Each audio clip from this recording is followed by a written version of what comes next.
Whether you believe you can do a thing or not, you are right. This was stated by Henry Ford in the early 1900s, at the same time it was the rise of man. Today is a different story. Many of you have hardworking women in your life. They range from single mothers, hardworking businesswomen, to world-renowned doctors. They all work hard to provide for their family or themselves. It is important that women in the workforce are recognized as equals and to eliminate stereotypical gender roles in the workforce. The discriminating barrier against women may be what others think of as transparent, but yet at the same time is so solidified that it is able to stop women and its representatives from proceeding forward throughout management hierarchy of any given company. This has become an issue that needs to be recognized by more people and change the way women are viewed in the job world. The phrase glass ceiling refers to an invisible barrier that prevents someone from achieving further success. It is often heard in the highest levels of power in the workplace, according to Linda Napikowski. Women's suffrage was the start of the change of women's attitudes. It was based in a grassroots movement, and from there it grew, where women were finally granted the right to vote on August 6, 1920. So began the march to the glass ceiling and the feminist movement. Much the later half of the century, women's ideals shifted from the kitchen to the boardroom. It became an issue even more when women joined the workforce but were not allowed equal pay. By the Second World War, women were needed in manufacturing jobs to take the place of men. After the men returned, women realized they enjoyed working and wanted the choice of either staying at home or going to work.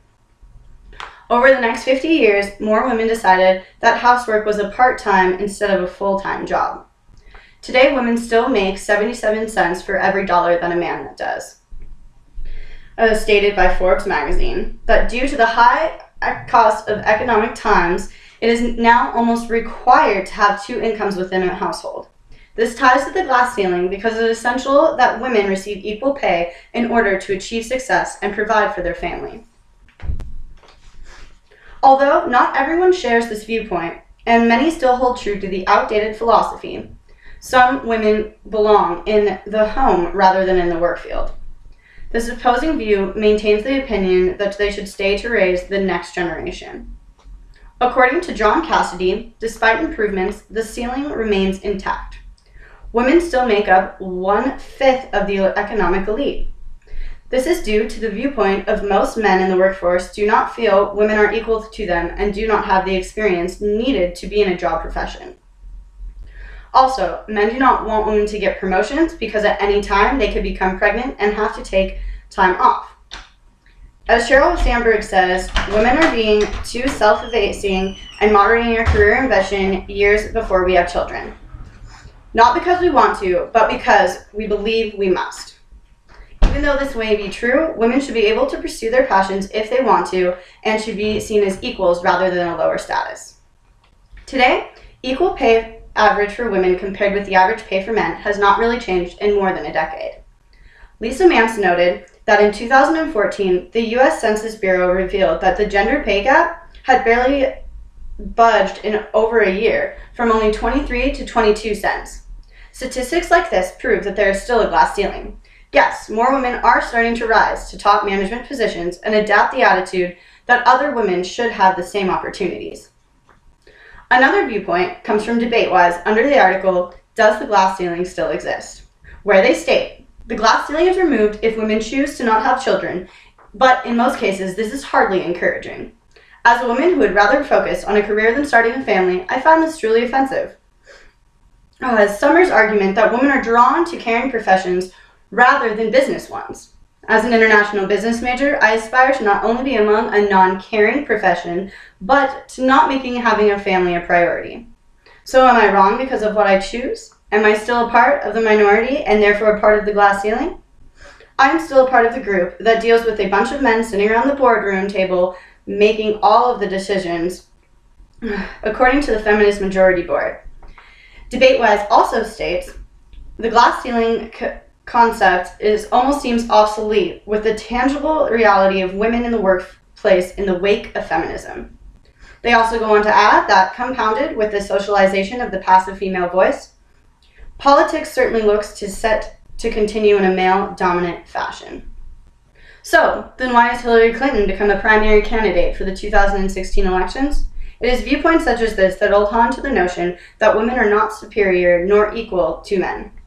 Therefore, they must be paid less. They also continue that feminism was necessary in certain fields, but men have allowed and helped much of what has happened to help feminism thus far and has overstayed its welcome. That globally, it's obvious that men are not seeing women the way that they used to, which I believe they should. The definition of feminism is the advocacy of women's rights on the grounds of political, social, and economic equality to men. So it is not enough just to recognize us. We are here to stay. More and more women are willing to rise up. We do not just want to break the glass ceiling. We want to shatter it. Women face backlash every day in the workforce. They must have twice as many credentials and internships as men. It takes us twice as long to get an interview as our male counterparts. I was fortunate enough to be raised by a very intelligent woman who gave me a unisex name. I am Taylor for a reason. When I walk into a boardroom for an interview, they do not know if they are expecting a man or a woman. Most women do not get that lucky. This should not be an issue that women should have to worry about. In summary, there is still much controversy over the issue. Women today are paid less than their male counterparts. They are unable to achieve level of success in their specific job field. The general viewpoint is women are looked down upon. Even though there have been laws passed to try to help women break through, there is much more that needs to be done. I think women should have equal pay and opportunities to rise above in the workforce. By becoming equal to men, it will help break away from the outdated view and bring in a lasting, empowering effect of how men and women view a strong working female. More women are stepping up and speaking out on the issue. Feminists are rising, and not all of them are women. Men can help break the opinions of old school viewpoints as well. Consequently, women want to be seen as equals, and the first step in doing so is to break the glass ceiling. Thank you.